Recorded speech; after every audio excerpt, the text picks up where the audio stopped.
Alors c'est la rentrée, beaucoup cherchent des activités, notamment des activités pour retrouver ce calme à l'intérieur de soi. Le tai chi, le qigong vient naturellement en tête. Et j'avais vraiment envie de faire un petit message quelque part. Déjà de bienvenue à ceux qui rejoindraient en tout cas mes cours, ou de bienvenue tout simplement aux gens et aux personnes qui vont effectivement s'inscrire à un cours ou à des cours de tai chi, ou que ce soit, et qui vont entrer dans cette pratique. Voilà, c'est une grande communauté en fait de pratiquants. On marche quand même tous un peu ensemble et dans cette même idée de nourrir et cultiver un espace vraiment de paix en soi.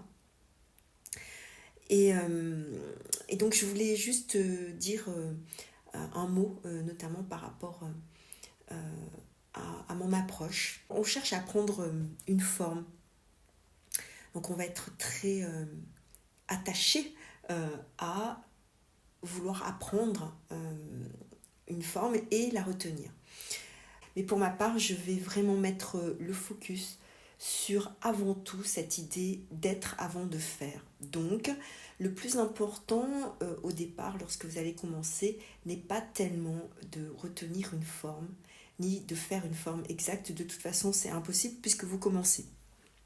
Par contre, c'est de vous emmener petit à petit à vous rappeler que le plus important, c'est votre état d'être, votre état d'esprit lorsque vous rentrez dans cette pratique et quand vous rentrez dans le cours. Il s'agit vraiment de lâcher prise sur un résultat, sur un quelconque objectif. Et il s'agit vraiment de juste être et faire confiance à ce qui est là. Et en l'occurrence, lorsque vous allez commencer à faire les mouvements, le plus important, ce n'est pas de faire un mouvement exact, c'est surtout d'être calme. Parce que sans ce calme, vous ne pourrez pas apprendre ce style de pratique. Et quand je dis calme, c'est vraiment un état de paix.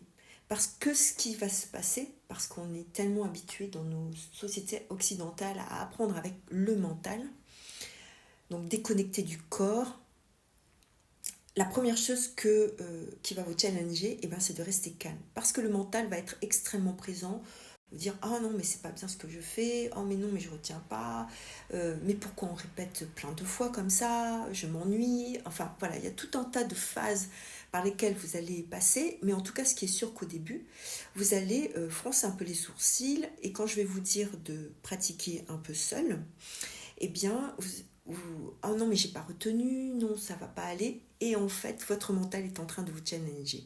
Et là, clairement, il faut revenir à un état de calme. Ce que vous allez faire dès lors que vous êtes calme est parfait.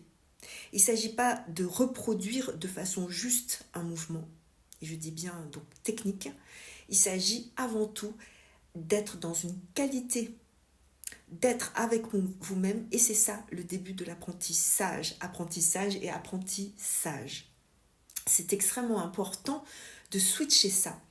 Si vous êtes dans un état de calme et que vous vous entraînez au fur et à mesure que vous allez venir en cours, parce que ça va de toute façon, votre mental va de toute façon vous challenger, c'est normal parce que vous avez été habitué à apprendre de cette façon-là, eh bien, la première chose que je vais vous inviter à faire, c'est vraiment de vous reconnecter à ce calme en vous, d'aller rechercher, d'être calme et d'enlever l'enjeu. Il n'y a aucun enjeu en vrai.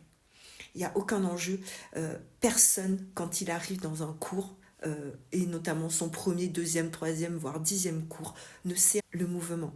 Parce qu'il s'agit vraiment de développer une qualité d'être, et ça commence dès les premiers mouvements, et de ne pas vous embêter avec un mental qui est en train de vous dire que c'est pas bien, ou que vous n'allez jamais retenir, ou que vous voudriez ceci, cela dans le cours, pour retenir et pouvoir être autonome.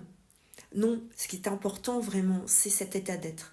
Et effectivement, si après le cours, vous voulez pratiquer chez vous, ce qui est important, c'est pas de vous dire « Ah non, mais je vais pas le faire parce que je ne me souviens pas des mouvements. » Pas du tout.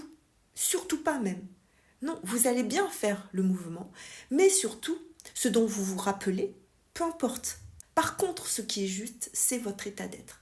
Si vous arrivez à faire le mouvement de façon calme, à éprouver de la joie là-dedans, eh bien c'est sûr que vous allez vraiment rentrer dans un véritable apprentissage et que vous êtes dans l'apprentissage juste de déconnecter le mental et de vous reconnecter vraiment à un état d'être, parce que c'est cela que l'on pratique lorsqu'on pratique le tai chi, mais tout un tas aussi d'autres disciplines comme la méditation, le yoga, etc. Ce n'est pas la technique qui compte, c'est vraiment votre posture, votre état d'être à cet instant-là. Il s'agit de calme. On apprend dans le calme. On ne peut pas apprendre dans le chaos, sinon c'est compliqué, c'est difficile. Donc, c'est ma proposition. En tout cas, dans mes cours, ça sera vraiment ça. Bien sûr que vous allez apprendre une forme en fond de tâche, mais avant tout, c'est d'oser lâcher quelque part un résultat en termes de forme, de technique, de mémoire. Et c'est vraiment de rentrer dans cet instant présent et d'aller chercher cet état de calme en vous. Et je suis vraiment là pour vous guider là-dedans et en tout cas pour vous le rappeler. Et derrière ça, il y a vraiment la joie vraiment pure de jouer. Parce que dans ce monde occidental, on est toujours en train de travailler. Travailler sur soi, travailler sur ses émotions, travailler. On ne fait que ça. Même pratiquer, on dit oui, je vais travailler. Non, on ne travaille pas. Là, clairement, on ne travaille pas. Le mental travaille s'il a envie. Mais vous, là, c'est pas ça. Vous n'êtes pas votre mental. Vous êtes là pour incarner. Quand on incarne, on ne travaille pas. On est et surtout, on joue. Pratiquer, c'est jouer. N'oubliez jamais ça. Retrouver son âme d'enfant et être juste dans cet instant présent de vous faire plaisir avec ça. D'être cool avec cet apprentissage qui n'a rien à voir avec ce qu'on pourrait faire à l'école. Au contraire, trompez-vous. Le meilleur des élèves, c'est celui qui fait plein d'erreurs. Pourquoi ? Parce qu'on ne peut apprendre qu'en faisant des erreurs. Et quand je dis erreur, c'est pas en termes mental. C'est simplement que comme vous ne connaissez pas effectivement le mouvement, eh bien vous allez poser des questions. C'est ça qui est intéressant. C'est pas une erreur de se poser des questions, c'est légitime, c'est normal de se poser des questions. Voilà.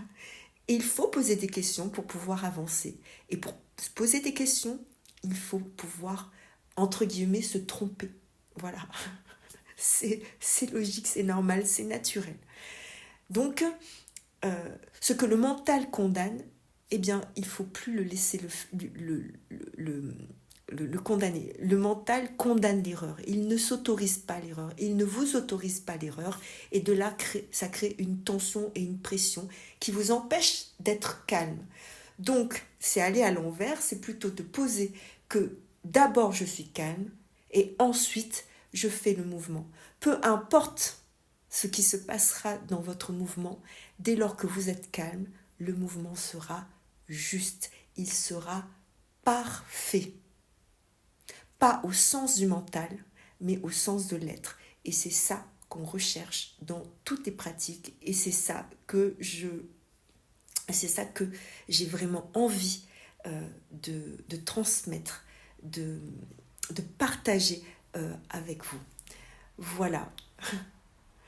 En tout cas, j'espère que vous choisirez maintenant votre pratique et en tout cas que vous rentrerez dans cette pratique, dans cet état d'esprit-là, parce qu'il s'agit bien de ça. À très bientôt!